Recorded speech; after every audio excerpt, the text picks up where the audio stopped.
I hate to break up this very jolly gathering. I'm Chris Russell. I'm a science journalist, and I'm at the Harvard Belfer Center for Science and International Affairs. I'm delighted that we were able to do this is the second annual. I don't know whether that means there will be a third one. But last year, John is saying yes. Last year, in the first year, we weren't sure whether anyone would come. They did. And we tackled the topic of the future of science journalism.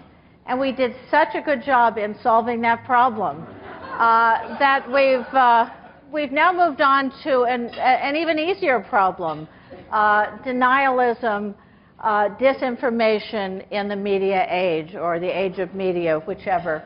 So I want to introduce Phil Hiltz, who is going to be the moderator this evening.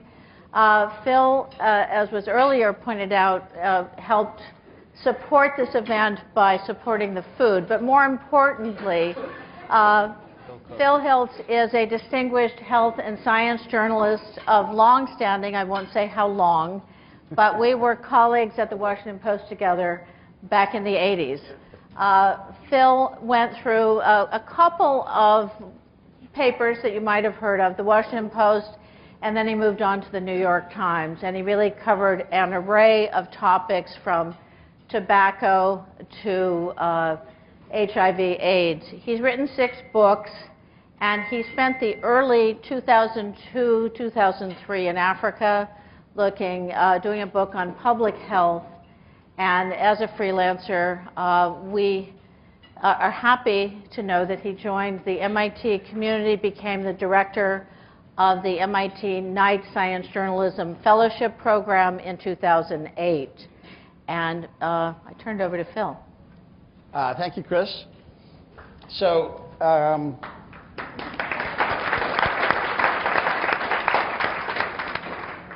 here we are in Cambridge, in the belly of the beast being science, oddly enough.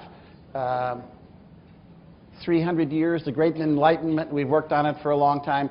So clearly, I don't need to explain to anybody in this room about the belief in rationality in science. But I do want to give one point. So if humans are maybe 50,000 years old, 60, 70, whatever, 50,000 years for 48,800 years of humanity, our life expectancy was about 25 years, maybe 30 if they're lucky, on average. Then science arrived. So now we have life expectancy 3 times that long.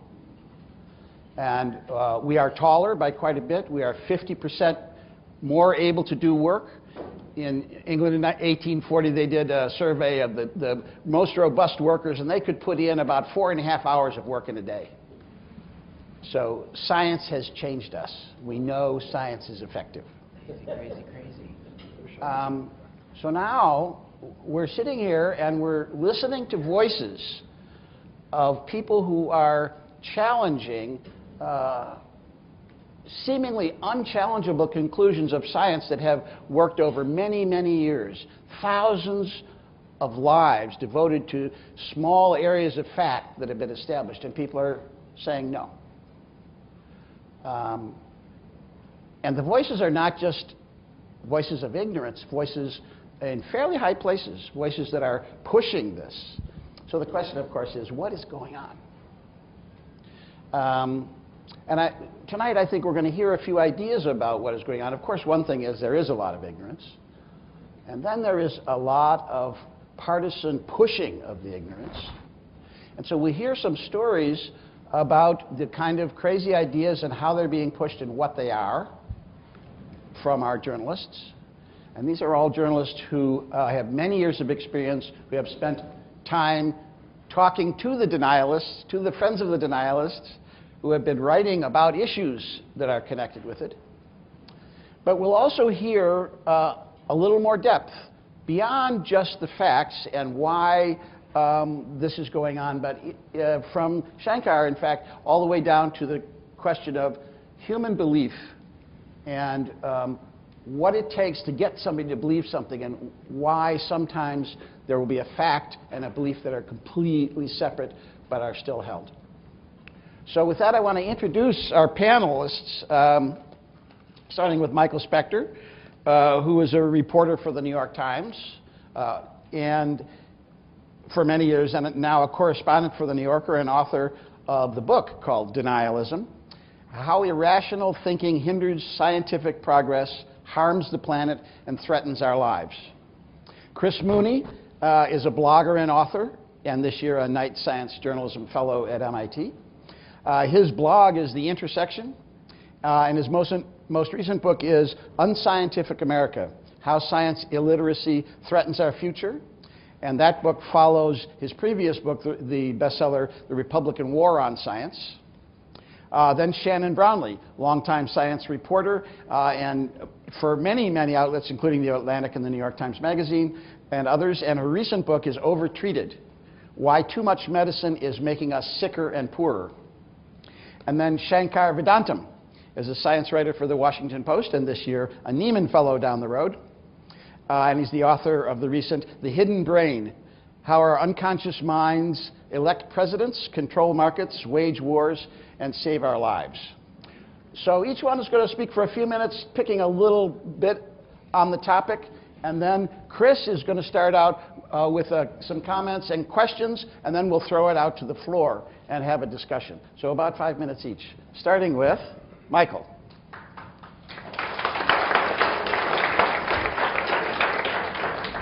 Thank you. I don't usually sit and talk. I like to be in rapid motion. But I'm going to try. First of all, it feels weird to be here because not only were Chris and Phil colleagues at the Washington Post 206 years ago, but so was I. And it's been a long time. And we've never all been on the same panel since. People have tried, but we're very elusive. So anyway, it's kind of an honor to be here for that reason, and to be also with Shannon and Chris. I'll just briefly talk about one aspect of the book that I wrote. There are many aspects of denialism. I wrote the book, it came out 5 or 6 months ago, and I've been, in a witness protection program ever since. Because I have to say, one, it gets me on TV a lot, but still, I have just been amazed at the vitriolic reaction to things that at the very least, you just shouldn't be bitter about. But the vaccine stuff I won't go into, because I know everyone here vaccinates their children. And I won't go into the uselessness of vitamins, because I know you all agree. But I do want to talk about this idiotic obsession with organic food. And I'm sure you're all with me on that, too. The Washington Post, which is never wrong, had a story today that filled me with joy, which basically was quoting which almost never happens anymore. The White House chef came out and said, our garden, the garden that Michelle Obama goes around the country talking about endlessly, isn't an organic garden. What's the big deal? We don't care. And I just, thank God, because it doesn't.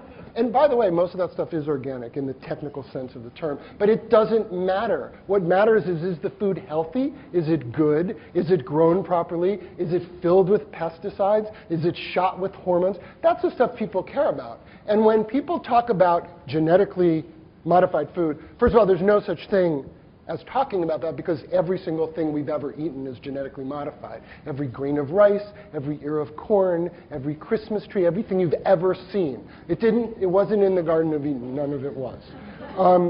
So what we mean by that is genetically engineered food, which is a particularly specific way of being able to move molecules around. And it has great benefits, and it also incurs significant risks. And the problem here is that you get into the situation where the people who believe in science say that all the people who claim that there aren't problems with high-tech solutions to farming and to other problems are backward and foolish. And that's absolutely not true. And then you get all these people who've stuck their head in the earth for too long and think if we would just go back to the old ways, everything would be better. The old ways, by the way, in which, farming was the industry that people had the shortest life expectancy from until 80 years ago. It was the thing you got your arms cut off from. Food, raw milk. They sell raw milk now. People actually spend extra money for raw milk. It made 45,000 people a year sick in the 30s, and it's starting to make people sick again because it's not good for you. Whatever. I have no opinion. But what I'm continually amazed by is the conflation that people make between their objection to chemicals and cancerous products and hormones, which to me seems like an objection worth having, and genetically engineered food, which is responsible for none of that. It's a way of growing food. It's a way of making food. If farmers put too much chemical on their crops, if there's monoculture and then that's bad, that's bad. That's a bad thing. We should change it. If you think Monsanto owns too much of the universe and has a patent on things they shouldn't, and by the way, for the record, I don't, but many people do, change it. It's in Washington that you need to change it. It isn't science. It's not about genetically engineered food. And people go crazy over organics. Organics kill people too. Organic chemicals can be bad for you. Don't make the mistake of thinking that if something is organic or natural, it's good. By the way, I will give all the royalties from my book, both dollars, to any person who can tell me what natural means. Because I don't know. I mean, you can go in a grocery store and you can see it on every product. But if someone can define it in a way that is meaningful to me, I'd be thrilled. Because it's one of the most meaningless words ever used. So I'm going to pass it on to Chris, but I just want to say that this sort of whole denialism thing, to me, it's just people want to believe what they want to believe, and they're afraid of anything that will sort of hammer away their preconceived notions. And we need to stop that because we're hurting ourselves. We're hurting ourselves in lots of ways. Take it away. Well, I'll explain how we stop it. Please do. No. It's great to be here. It's great to be in dialogue again with Michael. We did Slate. We did Blogging Heads, and you pushed me to think about a couple of things. I think about the psychology and also the meteorology of denialism. And I want to give some comments on that. I also I'll start out by talking a little bit about why people in this room are so different than average Americans when it comes to science. I mean, look at us. Many of you might have a story like this one. This is my story. I'm not a scientist. I'm a journalist, and I'm a college lit major. But I had a grandfather, Gerald Cole. He was an evolutionary biologist. He had a huge influence on me growing up. He was this sort of colorful character. He taught me how to draw a bullet hole 3D in a picture of Ronald Reagan. Chris, you can learn how to draw in 3D. And he had an invisible friend, a guy who followed us around. His name was Chuck Darwin. And you say, let's ask Chuck what he thinks on this question. Chuck would be there at the dinner table with us. Chuck was a bit of a drinker. So I imbibed the whole scientific worldview very young. But most Americans, that doesn't happen to them. Okay? They're not Darwinians. At least roughly half are not. They don't accept science of evolution. In fact, about the same amount, as far as we can tell from polling data, are not even Copernicans. So, you ask people, how long does it take for the Earth to go around the sun? They don't get it right. They don't get it right. So much of America has missed the two biggest scientific revolutions ever. And it's not just people who are somehow daft. I mean, ask an intelligent friend who's not science-centered. Go up to them and say, why do the seasons change? And see if they give you the right answer. Because I bet you're going to get, I've tested it many, many times, I bet you're going to get someone's going to think, isn't it because the sun's a little farther, the Earth is a little farther from the sun at part of its rotation and a little closer at other parts of its rotation? That's what they say. And, it's not just that Americans are ignorant about science. It's also, I think, even worse that they're disengaged. They don't feel like it's something that matters to them. They don't feel like it's something close to their lives or what they care about. Only 18% of Americans know a scientist personally. Only 13% follow science and technology news closely. And another polling figure that I find staggering is you call up Americans and you ask them to name a scientific role model. Okay? 44% cannot give an answer. That's silence on the phone. And for the rest, what do you think the top three choices for America's scientific role models are? Any ideas? Yes. I heard. Whoa. Okay, so you heard my talk already. Yeah. Einstein, Al Gore, and who? So Einstein, Al Gore, and Bill Gates.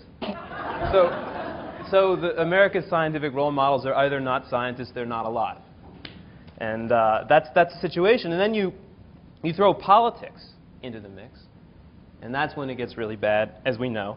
And I think this is the most interesting area, because here, I think there's something fundamental about the dynamic that we need to understand that we often overlook. And I'm going to give you a little bit more polling data underscored by some really mind-boggling results from Pew. Get this. And maybe some of you have heard this before, but this is my favorite polling data to cite ever. If you are a Republican, then the higher your level of education, the less likely you are to accept scientific reality, which is that human beings cause global warming. But if you're a Democrat or an independent, then the higher your level of education, precisely the opposite is the case. All right? How do you explain that?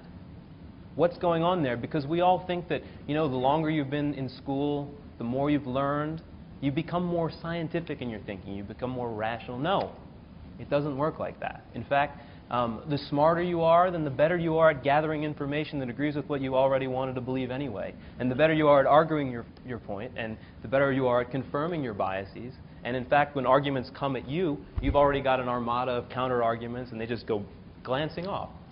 And that's the dynamic for so many of these issues. That's how it works. So I think we have to think about the role of human nature in feeding denialism, and what can we do about that, because we all seek out the facts that support what we want to believe anyway. And we all doggedly reject in some aspect of our life or another, or argue back vigorously against information that contradicts an existing worldview, not just with respect to science, but with respect to our personal relationships, what have you. It's certainly not just global warming. Let me bash Republicans again, on Iraq and WMD. They were much more likely to believe that there was WMD in Iraq long after it was discredited to the Democrats. Why is that the case? It's because of this effect where we reaffirm our presuppositions. And that's really just the beginning of the problem, because not only is this a part of human nature, but you then have to throw together human nature with the modern media system, which has got a fundamental difference from the media that we had in, say, the 70s, the early 80s, the quote golden age of television, when really there were only a couple of channels that everybody watched and everyone got the same steady stream of news. Well, cable came along and obliterated that, and everyone gets to choose to pay attention to serious news or not at all. You can watch the Food Network, you can watch, or you can find ideological news. And then the internet came along and it fractionated the audience even further, and so everyone's self-selecting into little pockets of information, and they're going for the stuff that they already agree with. So this confirmation bias, this sense that we're going to, reaffirm ourselves, now we've got media that perfectly allow us to do it, and we don't even have to read the stuff that the other side is saying. Or maybe, we go to the place where our side is, and they tell us to crash a poll or go attack the other side, and so we run off over there for a little bit, and we drop some bombs anonymously, and then we come back to where we feel good and where everybody agrees with us. So that's the dynamic, and this powerful ideological filtering effect that goes on, I think, is critical to fueling the fact that essentially today Americans with different political leanings construct different realities, and they do this based on their selective media diet. So how on earth do we reverse that problem? And Michael, we did a Slate dialogue, and you quoted a beautiful passage that I'm now quoting regularly. And it's from John Milton. Yeah, Areopagitica, do you remember the one? Yep. And he says, let truth and falsehood grapple. Whoever knew truth put to the worse in a free and open encounter. And my problem is, there is no free and open encounter today. Is there? I mean, cynic. Yeah, I'm sorry. And the truth doesn't just rise to the top because you put it out there. You got to contend with these two things, human nature and the modern media system, which provide a double whammy, and they smack truth down again. And so my closing argument is that people who care about science, care about rationality, want to raise the level of science literacy, science education, we got to stop ignoring this sort of fundamental reality of who we are and how we think and how we gather information, and kind of got to give up on, frankly, the Enlightenment.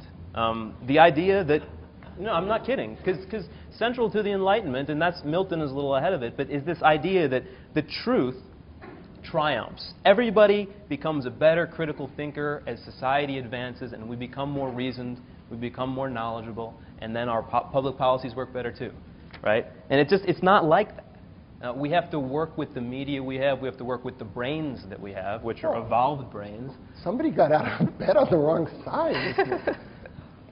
And we have to seek realistic change. So, and that's a process that I feel like people who really care about science have not yet fully accepted that they have to engage in. So yeah, okay, that's pessimistic. But I'm done. My 2 cents. I'd leave you alone for 2 months. Shannon. Well, you kind of got me down this path a little. Good. Anyway. So I write about medicine, and I've been writing about medicine for a long time. And I want to tell you just a little bit about how I kind of had an epiphany about 10 years ago. I spent 10 years writing cover stories for a news magazine about the latest and greatest wonderful new development in medical research. And I started writing about something that was a little bit off the usual track, which was I was writing about PSA tests, prostate-specific antigen testing. Every man in this room who's over the age of 45 has probably been told that he needs to have a PSA test because it detects prostate cancer earlier and therefore leads to a lower risk of dying of prostate cancer. So I started writing this story that said, you know what, the prostate-specific antigen test isn't so great. In fact, there's a lot of evidence that it's leading to a lot of harm, that it leads to men being treated for cancers that they would not have been harmed by, and the treatment itself is harmful. And I took my story in to my editor, I turned it in, and he basically says, I don't believe this. And he trashed the story. And I thought, now wait a minute, I'm one of your lead science writers, I am your lead medical writer, and you don't believe my reporting. And it was a kind of awakening that was bolstered by a lot of other things that were going on at the same time, where I suddenly started saying, now wait a minute, how much of medicine do we take on faith?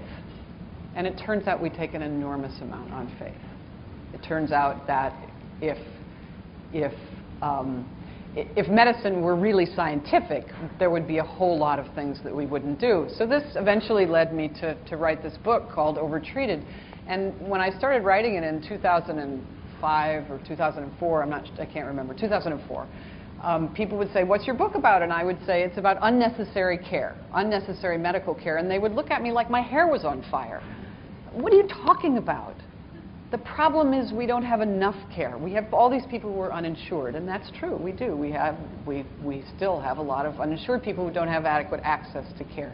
But at the same time, we are giving a lot of other people all kinds of unnecessary care. So this is kind of a long way of getting around to saying that that science, medical science in particular, but I think all of science, is driven to some extent by preconceived notions about how the world works. And in medicine, we can look back in medicine historically, and we often like to laugh at what people used to think was scientific. I mean, bleeding was the most popular treatment there was for about 2 centuries, and it was based on this notion that there were 4 humors that caused disease, and one of them was excess blood. And so one of the ways to get rid of disease was to get rid of the excess blood. And it seemed like a perfectly rational way of seeing the world. Well, we are still doing that today in medicine. And so an enormous amount of medicine is grounded in bad science. And the key for me is that it is also a gigantic industry. We spend more on health care than we spend on anything else.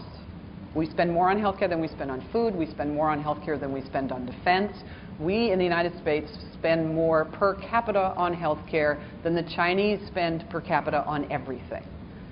So this is a huge industry. And it is an industry that depends on the perception of science being the underpinning for it.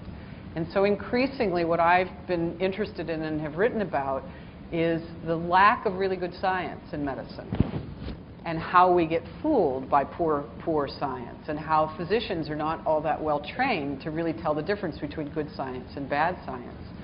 And so from my perspective, the denialism of science, often people who criticize things in medicine are portrayed as deniers. So I've been portrayed as a denier because I've written about the poor evidence for flu vaccine, for example. And, you know, portrayed as a denier is a really nice way of saying the kind of attacks that have happened. And so it's very easy to attack somebody who isn't saying what the status quo is in medicine as a denier, as being unscientific, when in fact the science that supposedly is supporting whatever the prevailing view is in any particular area of medicine is not always very good science. So I may have a slightly contrarian view to what we're going to talk about tonight. Great. Well, I'm Shankar Vedantam. I write for the Washington Post. For between 2006 and 2009, I wrote a column called The Department of Human Behavior. And the idea of the column was to take events that were in the news and try and understand them through the lens of the social sciences. So before I start today, I want to conduct a small experiment with your permission. I want the people in this table, the first corner table over here, to look at those images that are on the wall behind you and tell me, you know, and many of you probably know what this illusion is, but tell me what the left, on the top row, second from the left, what does the image look like? Who does it look like?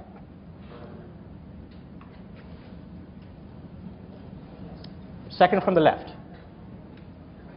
It's not a trick question, really.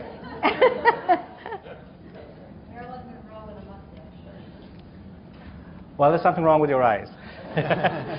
So it's a remarkable optical illusion because the people at this table should clearly be seeing Marilyn Monroe, and the people at that table should clearly be seeing Albert Einstein. And if you get close to this, you all will see Albert Einstein, and if you get far away, you all should see Marilyn Monroe. And if you don't, then you should be seeing an ophthalmologist or a neurologist very quickly. And the reason I mention this is first because it's a remarkable optical illusion, but second, it illustrates something that we don't take into account through much of our everyday lives, which is that we have minds that don't perceive reality the way it is, that our minds are shaped by evolution perhaps, to perceive and think about things in particular ways. And there's a reason, if you read the little note to the side of those 8 images, it'll explain to you why our minds see, on one case, Albert Einstein, and the other case, Marilyn Monroe. I mention this because I want to come back to this idea over and over again in the few minutes that I'm going to be talking, because I think it illustrates a much broader phenomenon, which is the way we think about ideas in general, the way we think about policy in general. We sort of talk about climate change or evolution or intelligent design, and we say, how is it possible, how is it conceivable that someone else sitting next to me can look at the very same evidence and reach such diametrically opposing conclusions? And when we see this happen, we invariably draw conclusions which say, this person is idiotic, this person is stupid, this person can't know what they're doing. But much of the time, what's really happening are mechanisms in our own mind that cause one of us to perceive Albert Einstein and the other of us to perceive Marilyn Monroe. Now, this has huge ramifications in every realm of public policy, because if we can't agree not on what to do, but on just the basic facts of what we are seeing, discussion about policy becomes impossible. The very first point I want to make in sort of this issue of denialism is I think we should come up with a nomenclature of denialism. There's denialism and there's denialism. Now, if I see a person standing right in front of me here, dressed in white, wearing a blue hat, you know, that's a form of denialism, but it's psychotic behavior, right? There's no person standing in front of me. So that's one kind of, and there are people who believe those things, and those people should be treated with antipsychotic medications. Now, there's another kind of denialism, which is you look at the evidence for climate change and you say, I don't believe it exists, all right? And then there's a denialism which says, I look at the data that I have for the Holocaust, which happened 50 years ago, and I don't believe the Holocaust exists. And there are thousands and perhaps millions of people who believe the Holocaust didn't exist, just as there are millions of people who don't believe the data on climate change. Now, one of those events took place in the past, and one of those events is unfolding as we're going right now and involves projections into the future. And I think these are two different kinds of denialism. And I think the denialism of events that are in the past, which have the kind of evidence that we know has happened, is a much worse form of denialism than the denialism that says, I'm not willing to trust projections about what's happening 30 or 40 years ago. I'm not making a case against global climate change. I'm just saying these are two different kinds of denialism, and we need to think about them differently. When it comes to denialism of things that are happening, such as climate change, one of the things that we're being asked to do is we're often being asked to trust the data rather than our intuitions. When it comes to believing in the Copernican theory, for example, it involves trusting data over our intuition. Because our intuitions do tell us that the sun does rise in the east every day and set in the west. It's not unreasonable to believe that the sun revolves around the earth because that's what we see every day.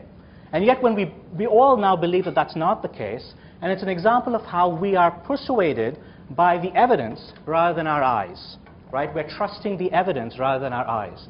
And when we're asking people to trust the evidence on global climate change, that's what we're asking them to do. We're asking them to trust the evidence on something that's immensely complicated over what they perceive to be happening in their own lives. Some winters are bad, some winters are warm, some summers are warm, some summers are cool. There's conflicting information. And so I think we need to have a nomenclature of denialism before we can have an accurate description of it, because I don't think these phenomena are all identical.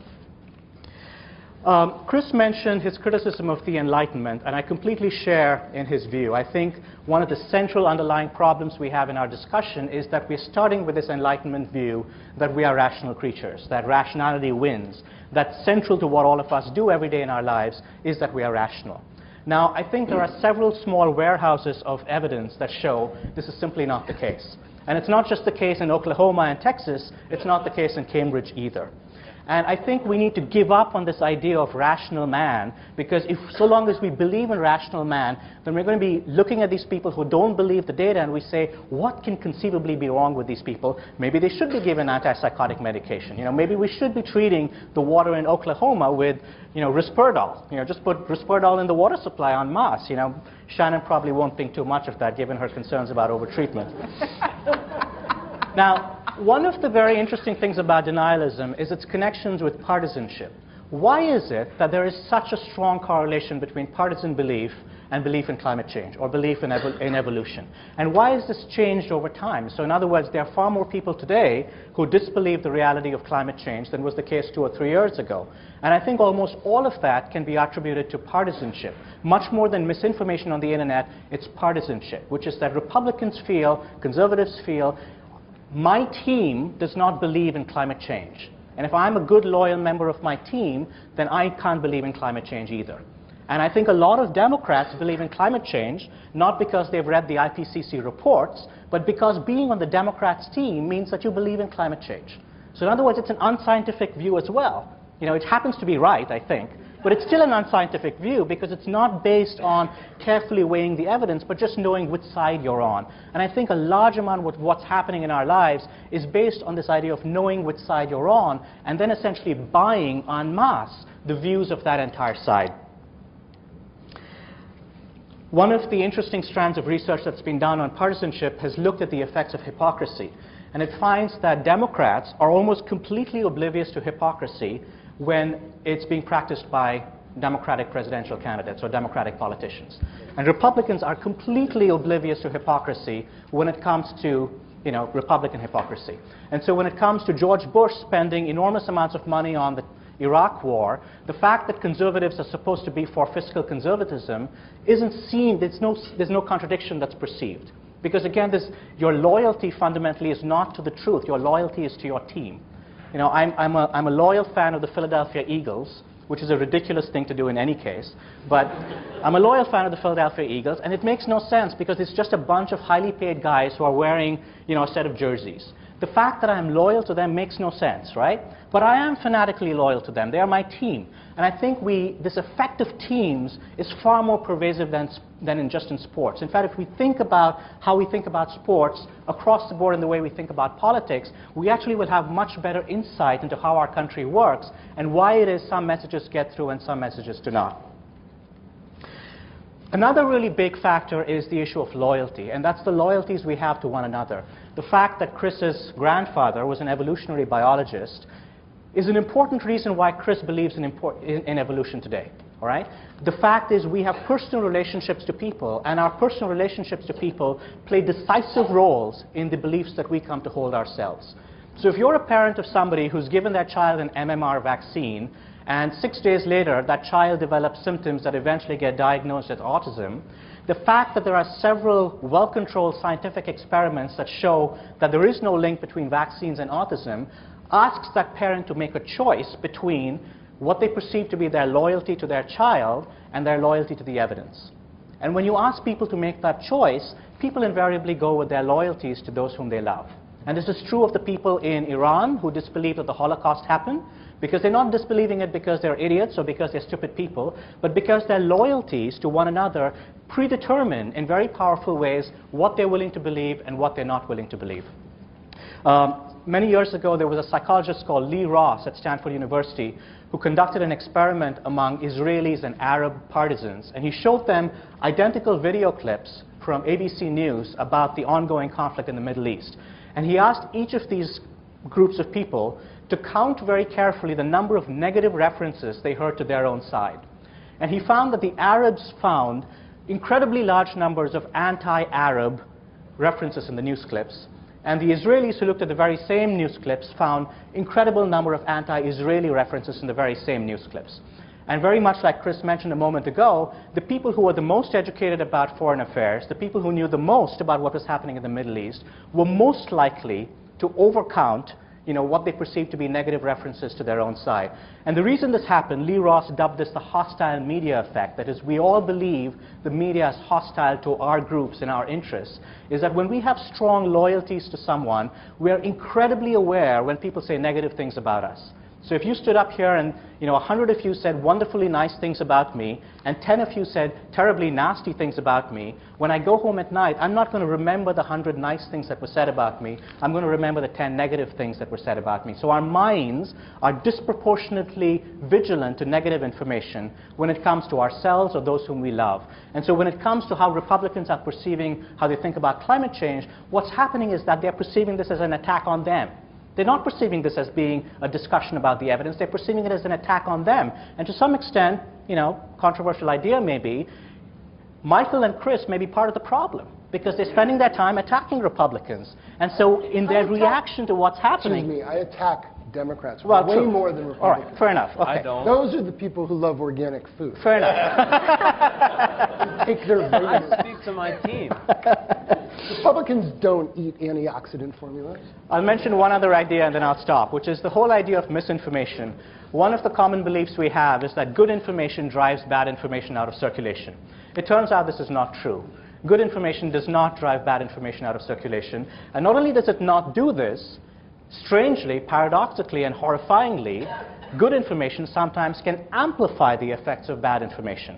And so when you look at what happened in the 2008 presidential election and you ask yourself, why is it that millions of Americans today believe that Barack Obama was not born in the United States, despite all the evidence that was put out there, despite all the fact-checking blogs that said, here's a PDF file of the birth certificate, here's what the Republican governor of Hawaii says, etc., etc., etc. And when you ask why it is, it explains to you that good information does not drive bad information out of circulation.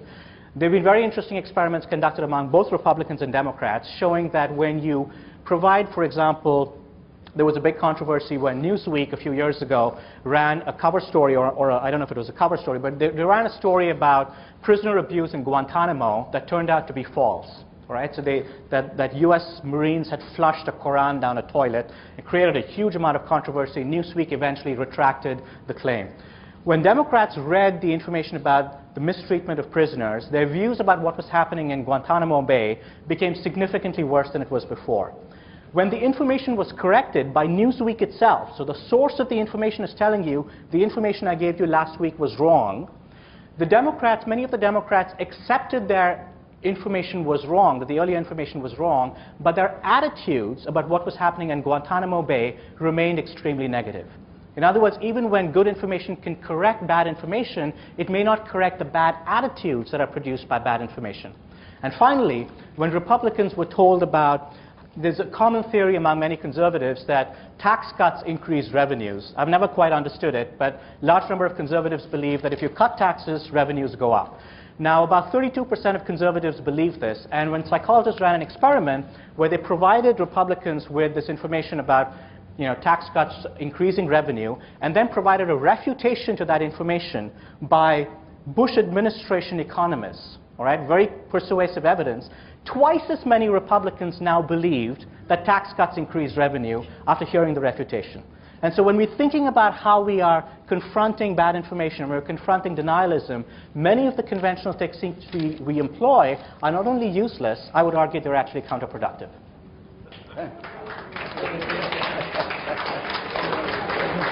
So now we're going to start into dialogue, starting with Chris on the end, who is going to discuss a little bit, have a question, and then questions from the floor. We have a microphone right over here.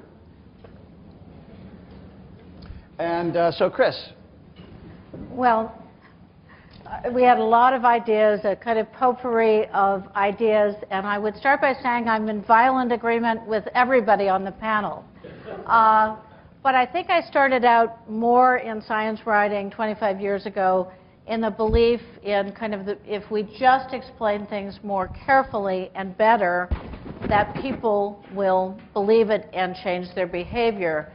And there were surveys when I was covering environment in the 80s showing, if you've got expert views and public views about what the greatest risks in the environment would be, or just greatest risks in general, the lists were completely different. And of course, the experts were more worried about many of the voluntary behaviors, and the public was often worried about a small amount of chemical in apples or trace products that pose far less risk.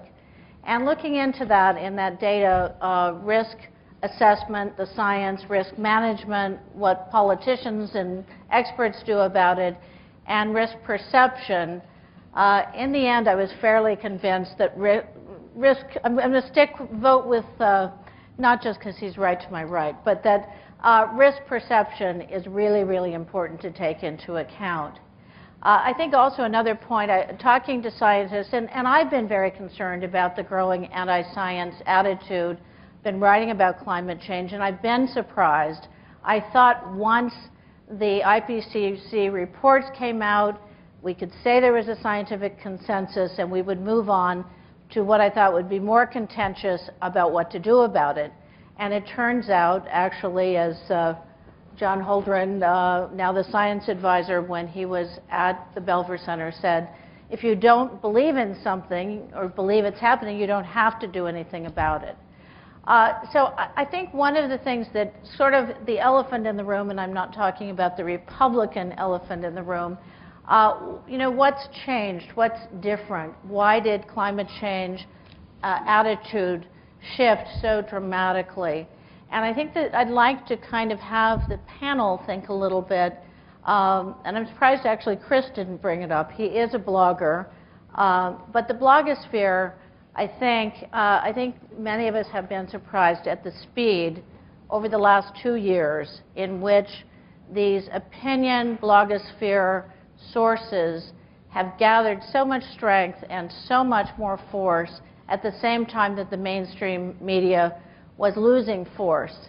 And what we find really is that so many people, and it's sort of been said, but I think the blogosphere and the viral nature has made this happen even more quickly, is that people go to channels of information, and now those channels are very deep. They just hear things that reinforce their views, but they're getting it very quickly, and they're not having it countered by other sources of information. So the question is something about, why did we change? Is it the blogger's fault? What were you going to say? About that? Yeah. Yeah, the question is... I could speak about anything, but I don't quite get the question. No, the question is really just addressing the rapid speed with which the blogosphere has taken over as a source of information for many people, combined with the fact that people are looking for authority figures that coincide with, as been said, their partisan politics and other things. Blogosphere, but Chris should talk about the blogosphere, but I just want to say one thing that everyone can safely disagree with. This is not a Republican and Democratic issue. It isn't. It's an emotional issue, it's a psychological issue, it's an issue of perception and risk, but it isn't about how you vote. I'm sorry, it's not, because it is true.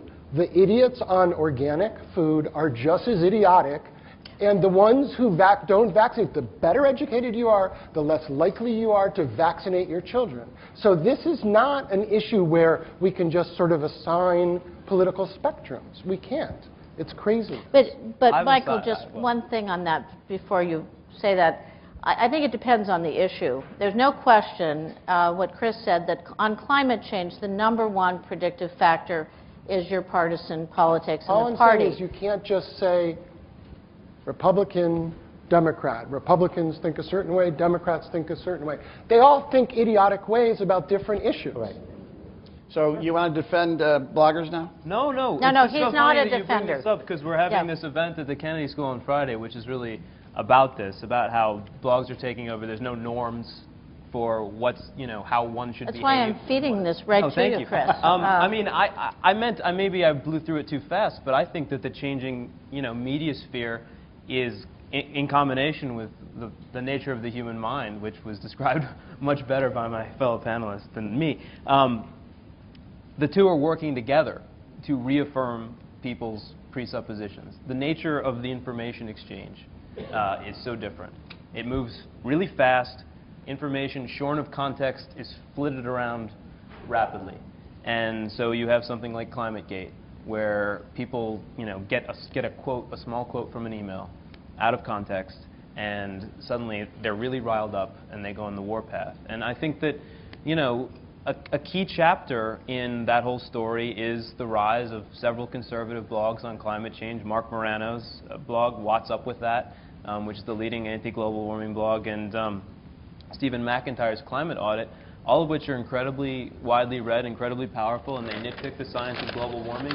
And they really, I think they, and then the stuff bubbles up to Fox News, they ate the lunch of the whole climate science community and really destroyed them.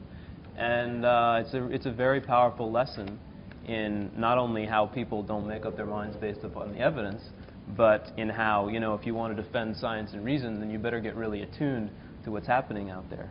Either of the other panelists want to say something on this before we throw it out? Well, I just wanted to mention one quick thing, which is that when you think about how your loyalties to teams work, one of the things that's very striking is if you look at the range of issues that Republicans believe in and the range of issues that Democrats believe in, many of these issues have nothing to do with each other, right? There's no reason why somebody who is against abortion should also be for gun rights. There's no reason why somebody who's for gun rights should also believe in fiscal conservatism. What's interesting about all these issues is how completely unrelated they are. They're all completely unrelated. And yet, when you look at Democrats and Republicans as a whole, what's astonishing is how much they agree on all of these issues that they disagree with each other, right? Democrats invariably will be against, gun rights, invariably will be pro-choice, invariably will believe in climate change. And the fact that all of these beliefs that are unrelated, these issues are unrelated to each other, but the fact these beliefs are moving in lockstep tells me that it's not the beliefs and not the issues itself that's driving it. Because if it was, then you would find far more disagreement and disengagement among Democrats and Republicans than you actually do.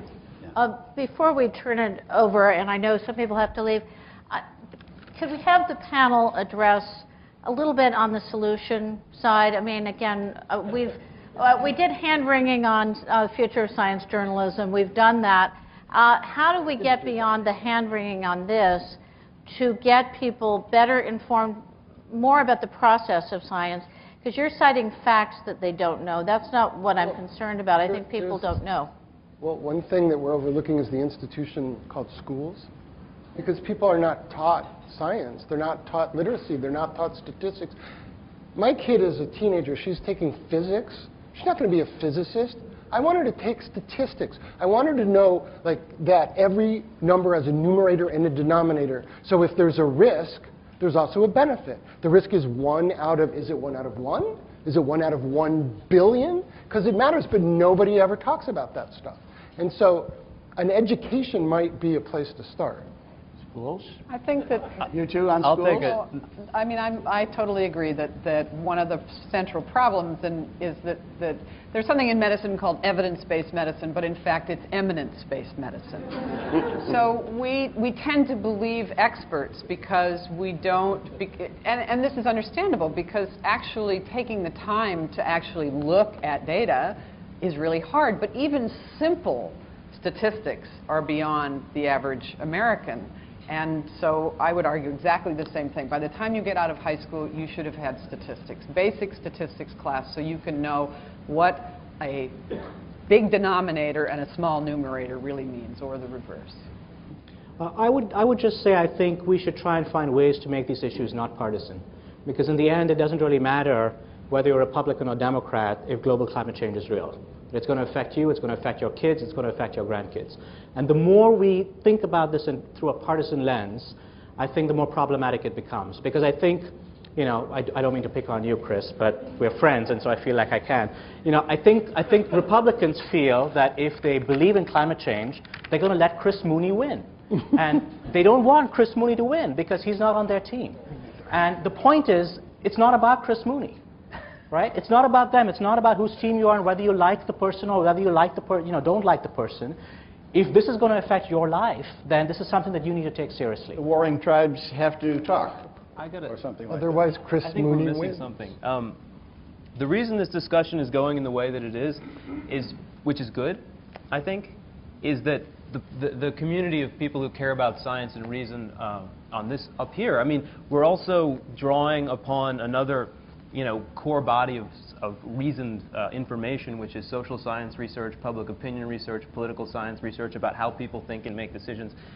If the hard scientists who cared about avoiding science-centered controversies or managing them were in better dialogue with the social scientists who were giving us all these things about why people aren't rational and why they don't make up their minds the way scientists expect them to. If they were on the same team, and if they're on the same team before the issues exploded, which never happens, except it actually happens with the National Nanotechnology Initiative that NSF funds, because it was deliberately set up that way, to have hard scientists and social scientists working together.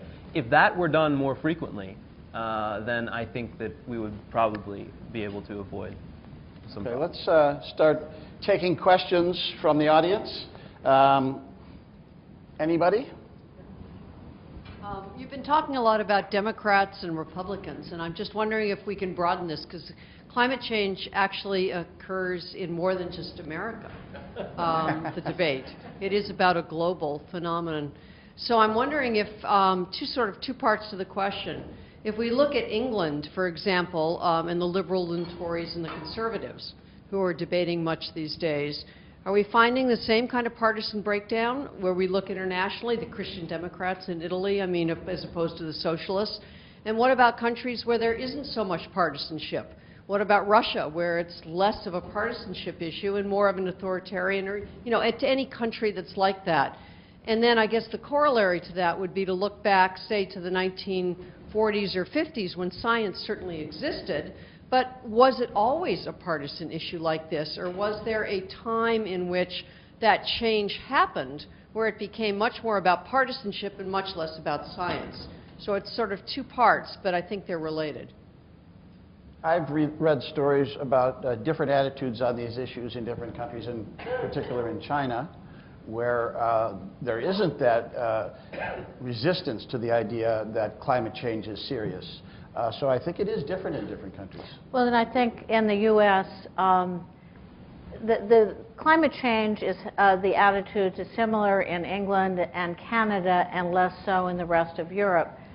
Europe is much more hysterical about genetically engineered foods, Right. and they don't understand why Americans don't believe in evolution, because it's a much less religious environment. So in terms of developing countries, it's a little harder to get any good data. So, but the one encouraging thing is there's more people writing about these issues. I guess I'm hoping we'll get a little back to the topic of the media and the role, if we can. But Yeah. I just want to say one thing on the partisanship issue.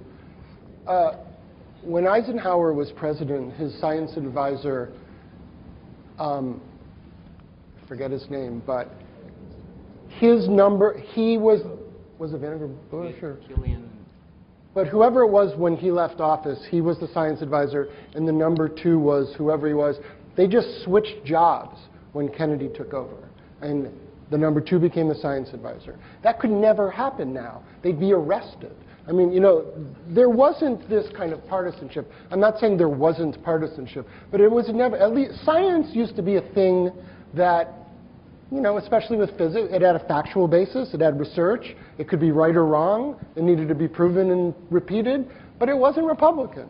Molecules aren't Democrats, they're not liberals. Yeah, we are in an era that is extremely partisan. My reading of history, the last time we had a time like this was 1890 to 1900. It was really extreme, and it did go away at a certain point. And we have another question. I can't second enough what you said, Chris and Shanker, which is that there are volumes of evidence from sciences that come from the social sciences that help us understand how people interpret facts into what they define as truth. Isn't it arrogant, in the purest Enlightenment sense, to deny that evidence and fail to recognize it and incorporate it into communicating about science, policies that are based on science? Isn't it a little bit short of the Enlightenment ideal to leave that chunk of the evidence out? It's not as though it's not out there. Can I address that very briefly, though? The idea that non-scientists are interpreting evidence through their own lens. Scientists interpret evidence through their lens as well. Science moves in different intellectual directions based on what people perceive reality to be. And many people that we think of as being scientific interpret things through their own lens. And so it's not the exclusive province of the lay people to interpret things the way they want to. Scientists are people too. Right. Mostly, yes. No, we have another question over here. Yeah, I'd like to address my question to the entire panel. What is the relationship between scientific disinformation and religion, or religious doctrine? It seems to me that if religion has a monopoly over truth, then what is the need for science or research? And you want to take that? Science is supposed to be verifiable. Yeah. Yeah, religion is about belief. Science is theoretically about facts. But I also don't believe that they have to be different. I don't. I don't think science is about facts. Science is it's a way of knowing. It's a way of probing how the world works. And it's supposed to be verifiable. You're supposed to be able to find out if your ideas about how the world works really are predictable. Whereas religion is such a completely different way of knowing the world. And science doesn't really cover much of the universe because we can only verify so much. We've gotten pretty far, but there's a whole lot that is unverified. And But if you try to understand why people believe and they have such a resistance, when you confront them with a lot of data and facts, religion. Well, there's some things we need to Google here. You need to Google Evangelical Climate Initiative, and you need to Google Clergy Letter Project. And in each case, what you have is, strong religious believers supporting action on climate change, supporting the teaching of evolution. So, yes, the new atheists hate me when I point things like this out. It turns out that there are some ways in which religious views contradict science, basically if you hold them as a fundamentalist. And then there's all this dramatic diversity in religion and all these other different positions in between. And so religion turns out to be very diverse and complicated. And it doesn't necessarily lead to being misaligned with science. It all depends on what kind of religion it is. I couldn't agree more. I think it's kind of an easy thing to say religion is in opposition to science. I think for the most part, I think that is probably true with fundamentalists. But for most people on Earth, it just isn't the case, and it never has been. One other point, I think, again, we're falling into the trap that many of us criticize in terms of how journalism is done, which is the dueling experts on both ends. I really think the truth is that many people are in the middle, kind of the confused middle, and the media has not done a very good job of trying to explain not facts, but the process of science. Now, granted, people haven't learned it in school, but I think when we get into this us versus them, or people do the classic dueling scientists, dueling experts, we're now got dueling parties. I think most people, and all these surveys show, the strongly held beliefs are at both ends of the spectrum, and in the middle is a kind of fluid group that may be influenced somewhat by information, and if they knew more about the science process, they might be able to sort it out, because science is really not about facts, it's about challenging facts and the process. So I just hope we don't get too much into this us and them dueling everything. Are there more questions?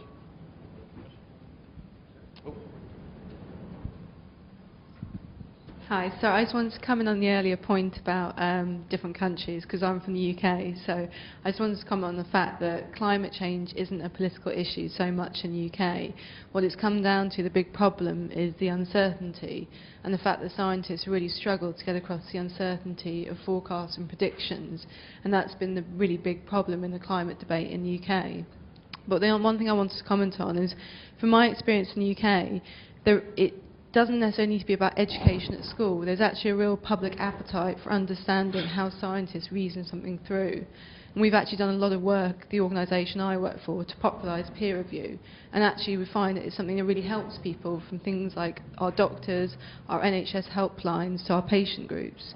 And I just wondered the sort of panel's perspective from what you think there is a potential to really equip the public to make sense of science through giving a better understanding of how science works.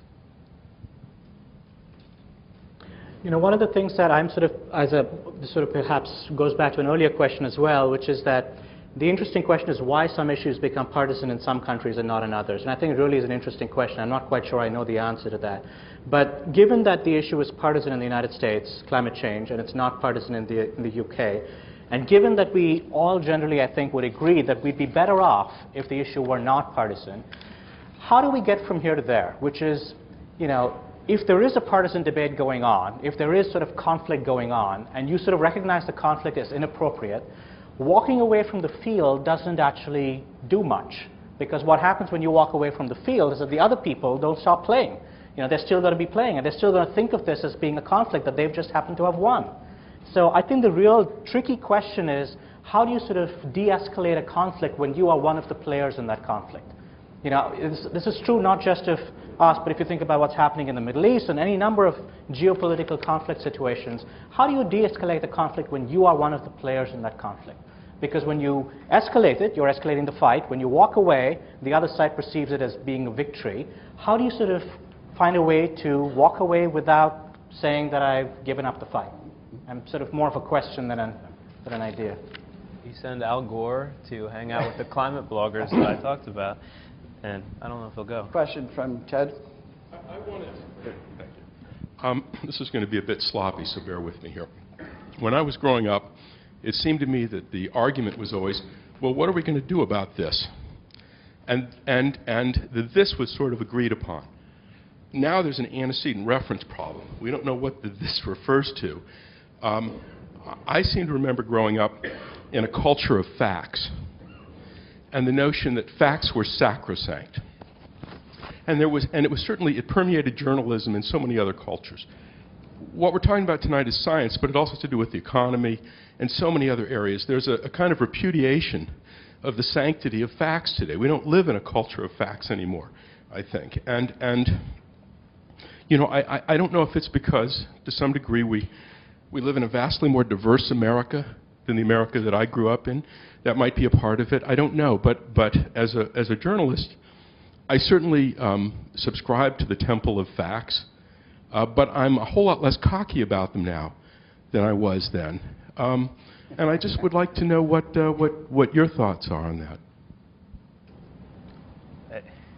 Yes? It changed. It did change. I really believe that it changed. I think it changed because the media changed, and I think it changed because American politics changed, and I think it changed also because some very savvy people became cleverly aware of the fact that it works to fight facts. But it works to counter facts. This is the tobacco strategy, and we know what they said in their papers, and they deliberately tried to do it. Yeah. It also changed because scientists fucked up, because corporations lied, because we didn't get what we expected, because we heard the words Chernobyl, and we heard Vioxx, and we heard all these things, and we went from blindly believing that these people created things that were good for us to maybe blindly believing that all they care about is profit. And some of that, maybe a lot of that, is understandable. And it would be crazy not to acknowledge that there's some fault here that people deserve to have. I have to say, I don't think I quite agree that our perception of facts has changed. I don't think we've ever been, if you buy the idea that the Enlightenment was wrong, that we're not rational creatures, our irrationality didn't begin in 1989. Our irrationality has been around for a very, very long time. I mean, to state the obvious, this is a country that said we hold these truths to be self-evident, that all men are created equal, and then had slavery for 200 years. But there is sort of a cognitive disconnect, if you will. America after Sputnik was a different America with respect to science than America today. I mean, the reasons are very complicated. You can do a whole book about it. I did several half chapters about it and just like flew right through. But it is something changed. Something changed there. From everyone rallying behind the space race and think it was the coolest thing ever. And you can see it in polls. People don't believe anymore that scientific achievements are the country's top achievements. People don't list the moon landing as one of the most important The two things are not really different necessarily. You can have hot periods and cold periods in partisanship, and we're still irrational at the bottom. Yeah, and people believe in the moon landing not because it was science, but because it was the way to say America was #1. And also because we were scared of the Russians. Yeah. Right. So that's not about facts. But it wasn't just like an intellectually cool thing. We were in a war. Marie. Yes, I wanted to suggest that maybe this distrust of science has a positive aspect to it. I'm slightly agreeing with Michael. After the 60s, we came to understand that knowledge is power, and that we need to sometimes question the hegemony of those who were in control of knowledge. And the whole postmodern thing, the whole idea that we understood that there was social context. Thomas Kuhn teaching us that scientists too were not objective, that they too had colored lenses. So maybe this is a step in the right direction. And to get back to Shankar and the whole idea of team, it's not unexpected that in the end, we try to find comfort and shelter in that group of people who seem to us to be most caring about our own safety, the people that make us feel part of them. And then the only other thing I wanted to say, again, to Shankar is, George Lakoff, the Democrat, tried hard to figure out why is it that Republicans tend to have similar ideas about abortion and gun control and free market economy.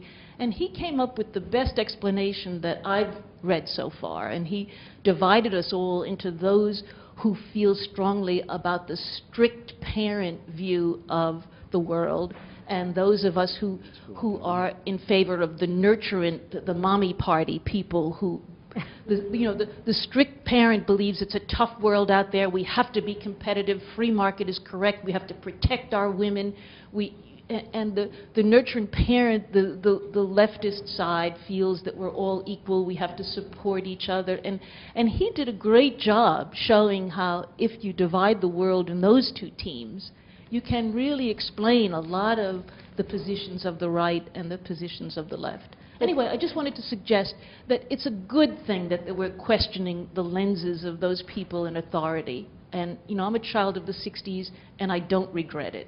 I want to second that position from my perspective as a medical journalist. I've seen a shift over the last decade, which I think is for the better, because I spent a lot of time writing about how great the newest thing was in medicine.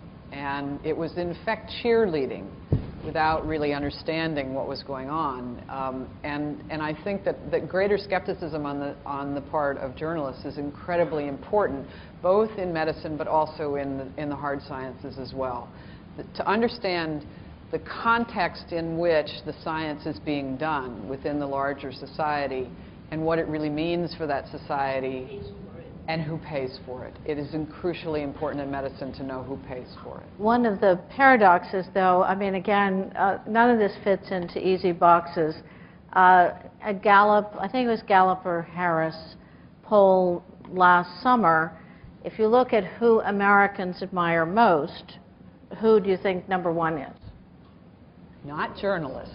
No, number one, firefighters number one, but scientists number two, doctors number three, nurses number four, teachers in the top 5, and yes, journalists down at the bottom, just above, real estate agents number, at the lowest, bankers a little up.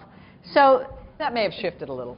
Well, it may have shifted, but there's been a consistency. People may not like the products of science, they may not understand it, and yet scientists still have a lot to build on. They're always hand-wringing about how everyone doesn't agree with them. It's we in journalism who have a lot of work to do, really, to do a better job and maybe get ourselves up from the basement a little bit. Carissa.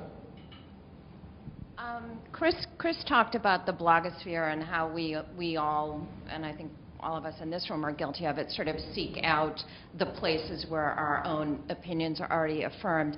But I'm wondering if the panel, especially those who work in traditional media, can talk about the journalistic convention of on the one hand, on the other hand, and how that may have contributed to... I'll be happy to talk where you feel compelled to say there's a controversy in the scientific community where perhaps there is not? Sure. Yeah, it's one of the most damaging and idiotic things in the history of the dead tree media, which I'm a representative of. The idea that, and I'll tell you, once when I was a reporter at the Washington Post, I was writing a story about some important AIDS initiative. I was probably interviewing you, and it was a front page story, and it was 6 o'clock, and my boss was like, "Are you done yet?" And I said, "Well, I haven't heard back from Dannemeyer, who was a lunatic, fringe, right-wing, gay-bashing congressman in California." And he just looked at me and said, there aren't two sides to every issue. And coming from him, Bob Kaiser, that was quite a statement. But there aren't two sides to every issue. And I think what reporters or journalists are supposed to do is be fair and complete and analytical. And you should read our pieces and know why we make the conclusions we do. But the idea that there are two sides to every issue is just damaging, and it's a waste of people's time. I don't want to read a 10,000-word story that says, well, on the one hand, maybe there isn't climate change. On the other hand, there is. Just pick a lane and be in the lane, and then have the readers decide whether you did a good job or not. But I'll give you, there's an example that I was recently called by a reporter because now I'm in this sort of weird quasi-expert, I'm a writer, I never write on the one hand, on the other hand stories. Fortunately, I'm lucky enough. But this guy calls me because he wants to know who the experts are on this controversy. And I said, well, let me sort of walk you through what the arguments are and what's really going on here. And he says, no, I really don't have time to understand this. I just need to know. That's a good reporter. And he wrote a piece that ultimately, I think, was weirdly biased because he didn't bother to really understand the underlying material. What's the media trend, though? So we're losing science journalists. That was last year, right? The remaining ones will know less about science and will be more inclined to do on the one hand, on the other hand, because it's a crutch that you use if you don't know a lot about the topic, is essentially what it is. And that's why it will always exist. Because it'll always be the intern who gets through their first story and they've got 4 hours, they're going to do on the one hand, on the other hand. It depends on the orientation of the publication. Well, yeah. If you're in England or Hong Kong, I was an intern at the Far Eastern Economic Review, I got yelled at for the one hand, other hand Americanness, because you don't have to structure it that way. You do have to structure it so that you're fair and knowledgeable, and that takes a little while to learn how to do. We have another one over there? Two things, really. One is we failed to use the gambit that you should always use in these discussions, which is when in doubt, blame it on the lawyers. I date much of this problem, at least symbolically, to the fact of Philip Johnson. If he's the University of California law professor, who a very conservative writer, historian, who got very involved in founding the Discovery Institute and leading the rhetorical charge against evolution and in favor of teaching some form of creationism or intelligent design. And he was he is a smart guy. He's malicious, he's malign, he's a boil on the body politic. But he really set up a form of argument that journalists and scientists especially are very poorly vaccinated against, which is if you can construct an argument with, quote, evidence, then that has authority, even if it's meaningless or wrong or cherry-picked or just a joke, which creationism and intelligent design for the most part actually is. And that method of arguing, it's a refined version of what Chris was talking about with what the tobacco companies, that you come up with any piece of evidence, you look at the argument here, where this is an advocacy kind of situation. As long as science communication gets involved in some kind of advocacy dispute, it's going to be very, very hard for a clear picture of what the science is actually saying to come through. I don't know what the solution is, but it seems to me that it's one of the big, problems in the education. I disagree. Yes, education, except we've been doing that. Since Sputnik, we've been saying we've got to improve the education. Well, we can say it. But the point is we haven't done it. If people had a brain, if they were able to make decisions independently, then they could Michael, make their own not everybody who disagrees with you is an idiot. But most people are. Just most people. It's a good default position, but I told you that Republicans who have more education are more likely to not trust climate change. The higher their level of education, the less likely they are. No, I sort of mean specific types. Yeah. So it's not just education. I agree, science education is not great, but then you're going to have to deal with all these ideological things that education is not going to do anything. Okay, maybe we'll take one more.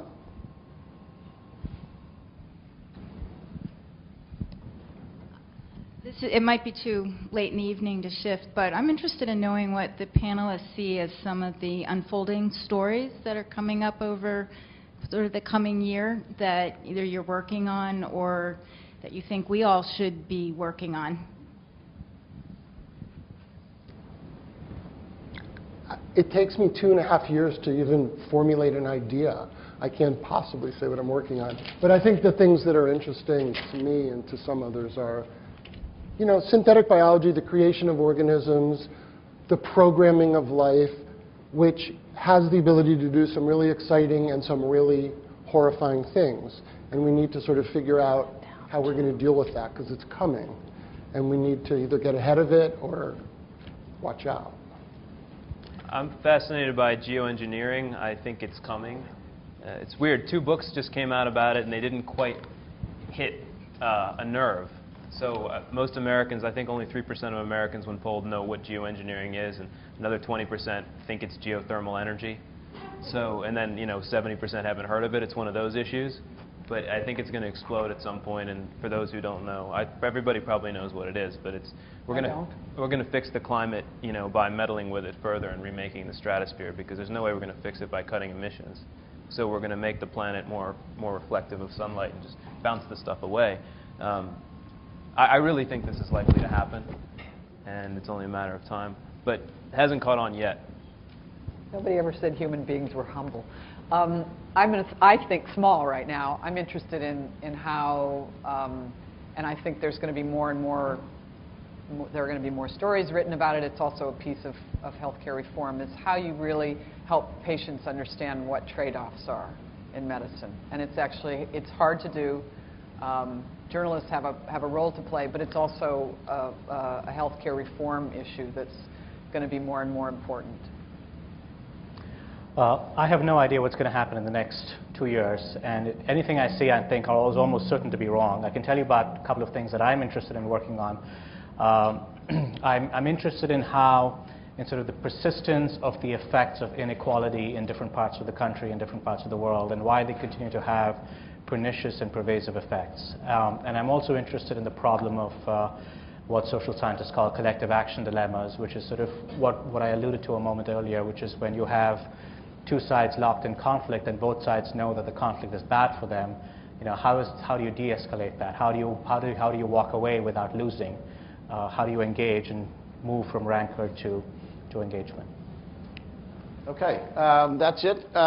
Thank you very much for coming. We have coffee to go over here on the side, just in case you need to be revived. And thank you very much.